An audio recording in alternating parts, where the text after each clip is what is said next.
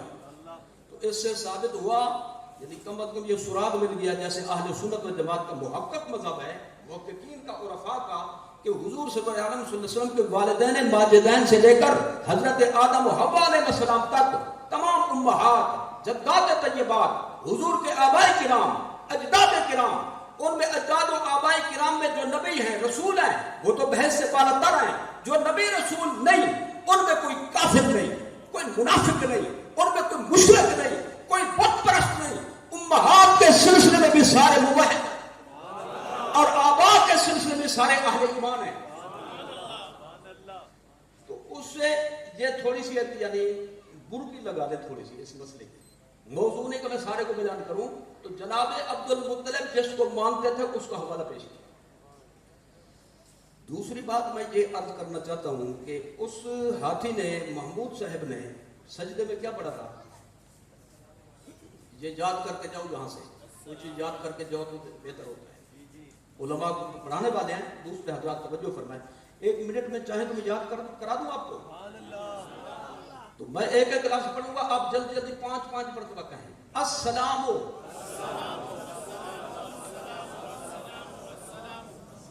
واقعہ آپ نے تیز پڑھا کیونکہ ٹائم کی آپ کو بھی بڑی فکر ہے۔ علن نوری، آپ پیچھے سے پڑھیں۔ السلام الذی، اب پیچھے پڑھ، جلدی نہیں پڑھیں۔ فی ظہری کا، آگے بالکل آسان ہے، سوکھا ہے، یا سے تو پکارتے ہو نا، یا عبد المطلب،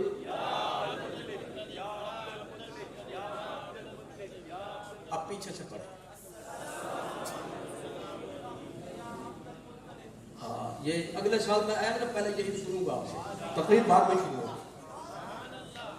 اب ذرا توجہ فرمائیں، اس ہاتھی نے سجدہ کیا، اس ہاتھی نے کلام کیا، اس ہاتھی نے نبی پر سلام پڑھا، نبی کو نور مانا۔ حضور کے جد امجد کو قیامت ہے بھائی، نبی کو یا سے نہیں پکارنے دیتے، ہاتھی ہو کر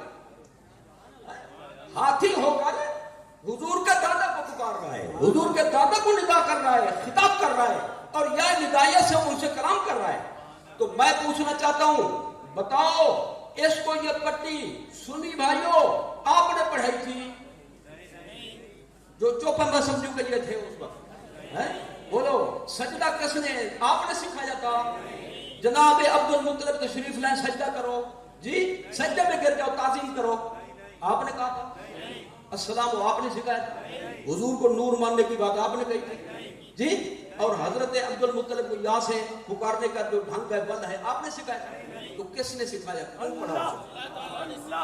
اللہ معلوم ہوا بولنے والی چیز بولے تو تعجب نہیں ہوتا، نہ بولنے والی بولے تو اس کا مطلب یہ ہوتا ہے کوئی بلوا رہا ہے، کوئی اس سے کہلا رہا ہے. تو کون کہلا رہا تھا؟ اللہ کہلا رہا تھا. تو اللہ نے کیوں کہلایا؟ اللہ نے کہا چار ٹنگ والا بے عقل کیا بات ہے من غیر ذوی العقول، کیا بات تو میرے نبی کے دادے کی تعظیم کر لے، سجدہ کر، سلام پڑھ، میرے نبی کو نور بھی مان، شاید تجھے دیکھ کر دو ٹانگوں والوں کو بھی احساس ہو جائے، وہ بھی ماننا شروع کر. جی کہ وہ کہیں کہ اگر نہ مانا تو پھر تو ہم ہاتھی سے گئے گزرے ہوئے بھائی، ہاتھی بھی نمبر لے کے ہم سے سوچنے کا موقع ہوتا ہے نا. تو اللہ تعالیٰ نے سوچنے کی سبیل پیدا کی. آگے چلیے جناب. یہ جو کعبہ شریف کی اللہ تعالیٰ نے حفاظت کی، خود کی یا کسی کے ہاتھ سے کرائی؟ بولو.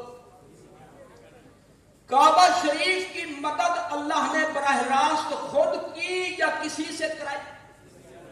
کس سے کرائی؟ پرندے کہہ دو. اللہ پرندوں کا محتاج تھا؟ ہے؟ ہوگا؟ کبھی ہو سکتا ہے؟ ہو سکے گا؟ تو پھر درمیان میں پرندوں کو کیوں کھڑا کیا؟ تو معلوم ہوا اللہ نے یہ مسئلہ بھی سمجھا دیا، میرے مدد کرنے کے مدد میری ہی ہوتی ہے. ایاک نعبد و ایاک نستعین، یہ مسئلہ اس واقعے سے حل ہو گیا. اور یہ واقعہ اصولی طور پر قرآن کا واقعہ ہے، سورہ فیل میں موجود ہے.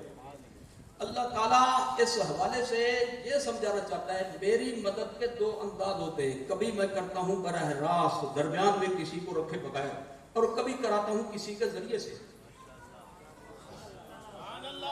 اگر میں کر دوں تو بھی میری ہے، کسی کے ذریعے سے کر دوں تو بھی میری ہے. وسیلے والی مدد بھی ہوتی ہے اور براہ راست بھی ہوتی ہے. براہ راست تو بھی میری ہے، وسیلے سے ہو تو بھی میری ہے. تو میں آپ کو دعوت فکر دینا چاہتا ہوں، اللہ جب محتاج نہیں پھر بھی وسیلہ بنایا، تو جو خدا پرندوں کو وسیلہ بنا سکتا ہے پیروں پیغمبروں کو کیوں نہیں بنا سکتا؟ شرک کی جڑ کٹ گئی، شرک کی جڑ کٹ گئی، کلا کما ہو گیا، بے بنیاد ہو گئی. اب میں ایک مزے کی بات عرض کرتا ہوں، اس پر ذرا توجہ فرمائیں. ایک بندہ کوئی پتھر اٹھا کر کسی کمبار کے بندے کو، بندہ زخمی ہو جائے تو کس کو پکڑیں گے؟ جس نے مارا یا جو ساتھ شریف آدمی نیند کر رہے ہیں اس کو پکڑیں گے؟ جس نے مارا ہے. جی مارے کس نے تھے؟ پتھر. پرندوں نے اٹھائے کس نے تھے؟ پنجوں میں مضبوط کس نے کیے تھے؟ چون چون میں کس نے رکھے تھے؟ پرندوں نے. نشانہ کس نے بنایا تھا؟ ابابیل نے، پرندوں نے. تو ان کے مارنے کی وجہ سے وہ بندے تباہ ہوئے، زخمی ہوئے. تو جب انہوں نے سارا کچھ کیا تو اللہ تعالیٰ یہ کیوں فرماتا ہے فَجَعَلَهُمْ كَعَصْفٍ مَّأْكُولٍ؟ اللہ تعالیٰ نے ان کو اجڑی ہوئی کھیتی کی طرح بنا دیا. آپ ذرا اس سوال کا جواب اسی صورت میں موجود ہے. اللہ تعالیٰ پیچھے فرماتے ہیں وَأَرْسَلَ عَلَيْهِمْ طَيْرًا أَبَابِيلَ تَرْمِيهِمْ بِحِجَارَةٍ مِّن سِجِّيلٍ. کنکر انہوں نے پھینکے تھے، پتھر مارے تھے، اجاڑا میں نے تھا. وجہ کیا؟ وہ خود نہیں آئے تھے بلکہ ارسل علیہم، میرے بھیجے ہوئے تھے. تو معلوم ہوا جو خدا کا بھیجا ہوا ہو جو کام کر دے ایسے ہے جیسے خدا نے کر دیا ہو. آج بھی میرے بابا جی کی، آج بھی میرے بابا جی کی، آج بھی میرے بابا جی کی. آپ بھی عمر کے لحاظ سے بابا جی ہیں، آپ کو بھی کیا بات ہے؟ ارسل علیہ، معلوم ہے جو اللہ کا بھیجا ہوا ہو جب وہ کسی کا کام کر دے تو یہ ایسے جیسے اللہ نے خود کیا ہو. تو جب اس کا کرنا خدا کا کرنا ہے تو اس سے مانگنا کس سے مانگنا ہوا؟ تو نبی ولی سے مانگنے والے مشرک نہیں، کیونکہ نبی ولی کو اللہ والا سمجھ کر، اللہ کا سمجھ کر ہم مانگتے ہیں. جس کو یہ دے دے ایسے ہے جیسے خدا نے دے دے. اور یہی عقیدہ ہمیں اعلیٰ حضرت نے سکھایا. کیا بات. یا خدا تجھ تک ہے سب کا منتہا، یا خدا تجھ تک ہے سب کا منتہا، اولیاء کو حکم نصرت کیجیے. کیا مطلب؟ تو خود فرماتا ہے ان سے مانگو. اب ہمیں تو پتہ نہیں ہمارا حصہ کس کے پاس ہے لاکھوں کروڑوں اربوں، ہم کس کس کو پکارے. لہذا ہمارا حصہ جس کے پاس ہو تو مہربانی کر اس کی توجہ ہماری طرف کر دے، وہ ہمیں دے. اور اعلیٰ حضرت سے بھی پہلے یہ عقیدہ چل رہا ہے. حضور خواجہ غریب نواز نے حضرت داتا صاحب کے مزار شریف پہ فیض حاصل کرنے کے بعد کیا فرماتا ہے؟ گنج بخش فیض عالم، مظہر نور خدا. جی عطا کا نور، علم کا نور، کرم کا نور، جود کا نور، یہ سارے اللہ تعالیٰ کے ہیں ذاتی طور پہ. تو حضور خواجہ غریب نواز نے فرمایا گنج بخش یہ مزار والا کون ہے؟ خزانے لٹانے والا ہے. فیض عالم پورے جہان کو وصال کے بعد اپنے فیض سے سیراب کرنے والا ہے. لیکن یہ مت سمجھنا کہ کوئی اپنی مت طاقت سے یہ کام کرتا ہے. فرمایا مظہر نور خدا، مظہر نور خدا، نور اس کا ہے ظاہر نہ. سبحان اللہ. ماشاءاللہ. گویا کہ خواجہ غریب نواز نے یہ سوچا یہ اعتراض مجھ پہ ہوگا، پہلے ہی اس کا انتظام کیوں نہ کرتا. تو وہی عقیدہ ہمارے پاس پہنچا الحمدللہ. تو اللہ تعالیٰ نے مدد فرمائی لیکن پرندوں کو وسیلہ بنا. سمجھ آ گئی؟ میں ایک بات یہاں پہ اور عرض کرنا چاہتا ہوں، اس وقت ذرا تھوڑی سی توجہ فرمائیں. رسول اللہ صلی اللہ علیہ وسلم اس وقت کہاں تھے جب یہ واقعہ ہوا؟ والدہ ماجدہ کے، سیدہ طیبہ کے، مخدوم کائنات کے حضرت سیدہ آمنہ رضی اللہ تعالی عنہا کے بطن پاک میں تھے، عالم بطن میں تھے. اور واقعہ ہوا عالم دنیا میں. لیکن اللہ اس کو بیان کیسے کرتا ہے؟ الم تارا کیف فعل ربک باصحاب الفیل، کیا میرے محبوب آپ نے نہیں دیکھا تھا؟ استفہام انکاری. استفہام انکاری کا مطلب ہوتا ہے ہاں یہ کام ہوا تھا، تو نے دیکھا تھا، تو نے دیکھا تھا. کیا کیف فعل ربک باصحاب الفیل، جو یہ ترجمہ کرتا ہے کسے باشد، پڑھنے والا، لکھنے والا، سننے والا، یہ اس کے مجازی معنی ہے. حقیقی معنی یہ ہے جیسے خطاب ہو، مخاطب ہوئی ہو، حقیقی معنی چلے گا. مخاطب ہے حقیقی حضور، تو حقیقی معنی جب ہو سکتا ہے تو مجاز کی طرف حضور کی کیسے اجازت ہوگی؟ حقیقی معنی یہ ہے اللہ فرماتا ہے میرے محبوب کیا آپ نے نہیں دیکھا تھا کہ آپ کے رب نے ہاتھی والوں کا کیا حشر کیا؟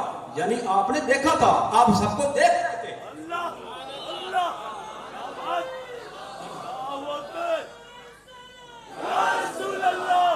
واقعہ ہوا مزدلفہ شریف میں، وادی محسر میں، حضور تھے مکہ شریف میں. والدہ ماجدہ کے بطن پاک میں تو کیسے دیکھ لیا؟ عقل تو نہیں مانتی لیکن ایمان مانتا ہے. خدا کی قدرت پر حق، نبی کا معجزہ پر حق، ولی کی کرامت پر حق، میلاد والوں کا عقیدہ پر حق.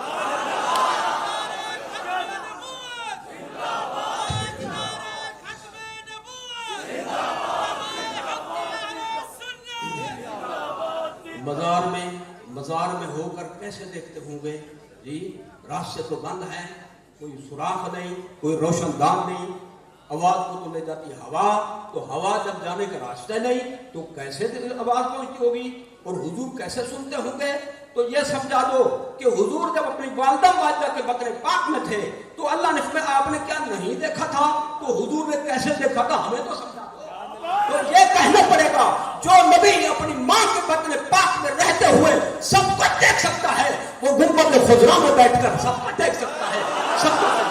سکتا ہے. یہ میں نے بیان کیا متقدمین کے طریقے میں.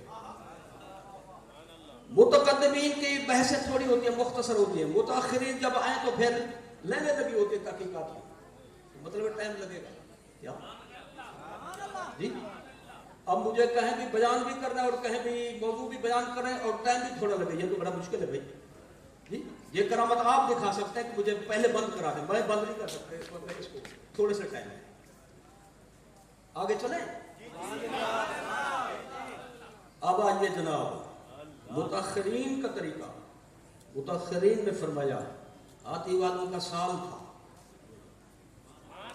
ہاتھی والوں کا سادے طریقے کے مطابق، اور یہ جو انگریزی سال ہے جنوری فروری والا یہ 571 تھا جی، اور تیسرا جو ہے ساون بھادو والا یہ 628 وکرمی تھا جی۔ مہینہ اگر انگریزی دیکھو تو اپریل تھا، اس کی 20 یا 22 تاریخ تھی۔ اگر دیسی مہینہ دیکھو تو جیٹھ تھا، جیٹھ کی 1 تاریخ تھی، اور اگر چاند کے حساب سے دیکھو تو ربیع الاول شریف تھا جی۔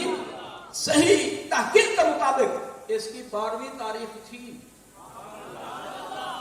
کچھ نے کہا جمعہ کا دن، بعض مورخین نے کہا بدھ کا دن، خود سرکار نے فرمایا پیر کا دن۔ وقت کون سا تھا جی؟ ادھر جب سحری کا ٹائم اختتام کو پہنچتا ہے، پاؤ پھوٹنے لگتی ہے، صبح ساجے کا ٹائم شروع ہونے لگتا ہے، یہ مبارک ٹائم تھا۔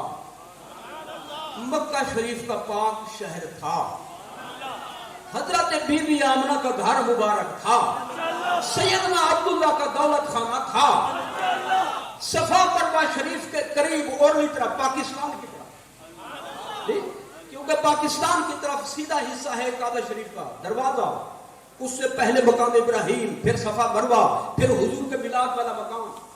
تو لہذا جب کوئی کعبے کی طرف منہ کرے، کعبے کی طرف منہ بعد میں جائے گا، میلاد والے مقام کی طرف منہ پہلے۔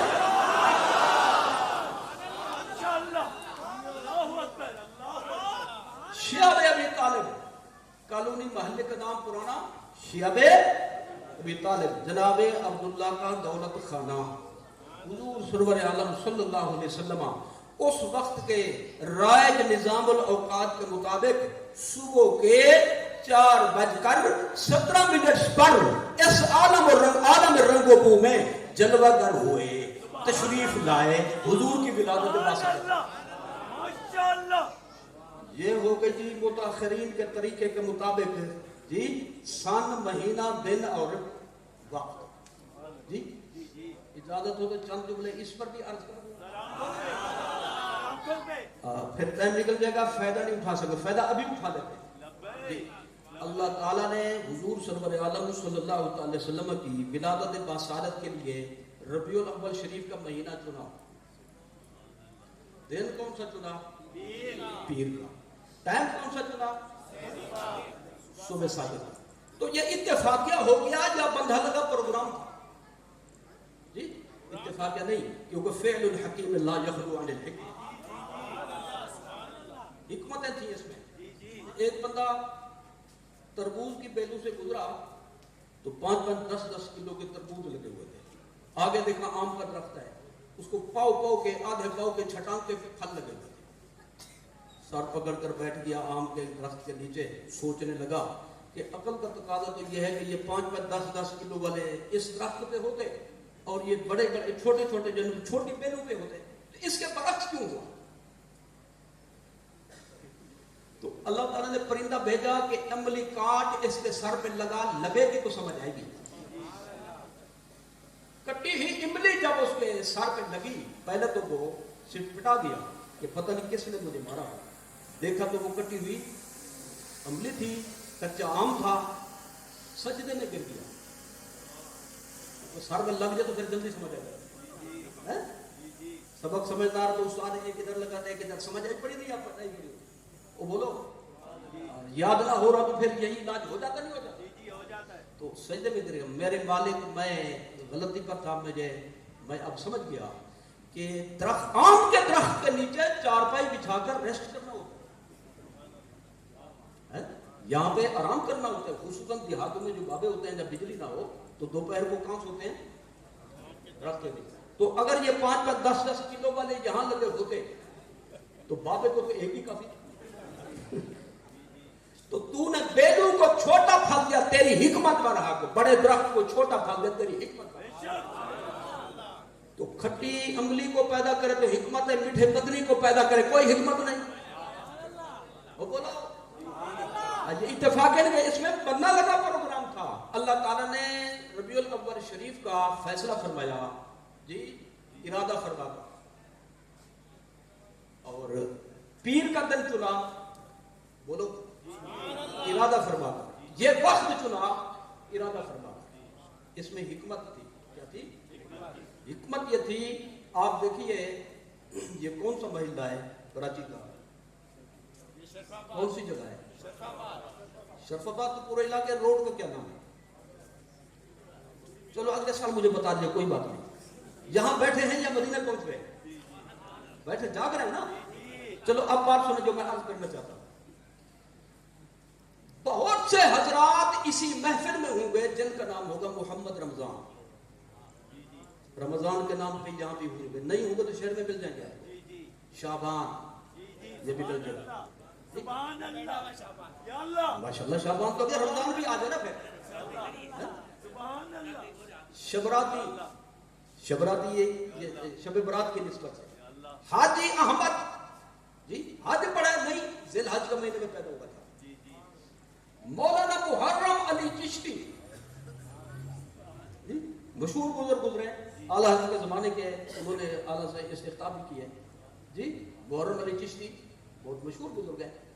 تو محرم نام رکھا، بولو شعبان، رمضان، شبراتی، رجب علی، جی ہمارے ہاں نام رکھتے ہیں جمعہ خان، خمیس خان۔ تو یہ نام کیوں ہیں؟ دنوں اور مہینوں کے حوالے سے نام کیوں ہیں؟ اس لیے کہ بد عقیدہ نہیں تھے ماں باپ، نسبت کے قائل تھے۔ ان کا عقیدہ تھا مہینہ جب نیک ہے، دن جب نیک ہے، وقت جب اچھا ہے تو ان سے منسوب کرو، برکت بچے کو بھی مل جائے گا۔ اللہ تعالیٰ نے فیصلہ فرمایا میں محبوب کو بھیجوں رمضان شریف میں، اور یہ سنی بریلوی اعلیٰ حضرت والے، خواجہ غریب الواد حضور غوث اعظم والے یہ کریں میلاد، تو لوگ کہیں گے رمضان شریف کی برکت حضور کو مل گئی ہے، کون سا کمال ہے حضور کا؟ شعبان میں بھیجوں تو کہیں گے شعبان شب برات کی برکت مل گئی، حج کے مہینے میں بھیجوں تو کہیں گے حج کی برکت مل گئی، محرم میں بھیجوں تو محرم کی نسبت سے لوگ کہیں گے، اگر میں جمعہ کے دن حضور کو بھیجوں تو کہیں گے جمعہ کی برکتیں ہیں۔ مہینہ ایسا چنا جس کی ویلیو نہ تھی،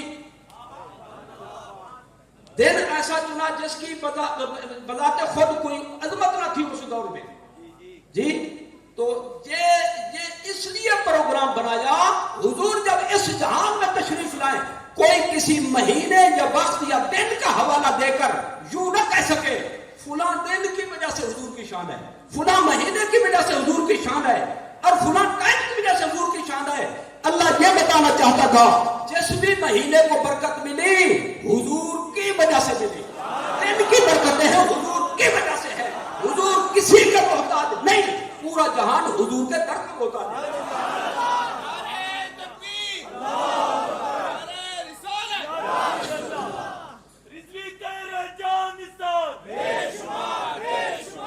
وما ارسلناک الا رحمت للعالمین، اس سے یہ مسئلہ ثابت ہوتا ہے جی حضور کی ضرورت ہے، حضور کو کسی کی اللہ کے سوا ضرورت نہیں ہے۔ ایک بات میں مزید یہاں پہ جو عرض کرنا چاہتا ہوں اس پر ذرا توجہ فرمائیں، صبح صادق کا ٹائم کیوں چنا اس پر بھی ذرا غور فرمائیں۔ حضور اگر رات میں تشریف لاتے دن روتا رہتا قیامت تک میں محروم ہو گیا، حضور اگر دن کے اجالے میں دوپہر کے قریب 1 بجے تشریف لاتے مثلا یا 8-9 بجے بھی کہتے تو رات روتی رہتی کہ میں محروم ہو گئی۔ اور ارسلت الی الخلق کافہ، الخلق میں رات بھی شامل اور دن بھی شامل، اللہ نے چاہے یہ بھی نہ روئے یہ بھی نہ چیخے چلائے، دونوں کو میں محروم نہ کروں، دونوں کی جھولیاں بھر دوں، تو ٹائم چنا صبح صادق والا جس میں رات کے اثرات بھی موجود ہیں اور دن کا اجالا بھی آ رہا ہے، درمیان والا ٹائم چنا تاکہ دنیا کو پتا چلے ادھر بھی حضور کی برکت ہے، ادھر بھی حضور کی برکت ہے۔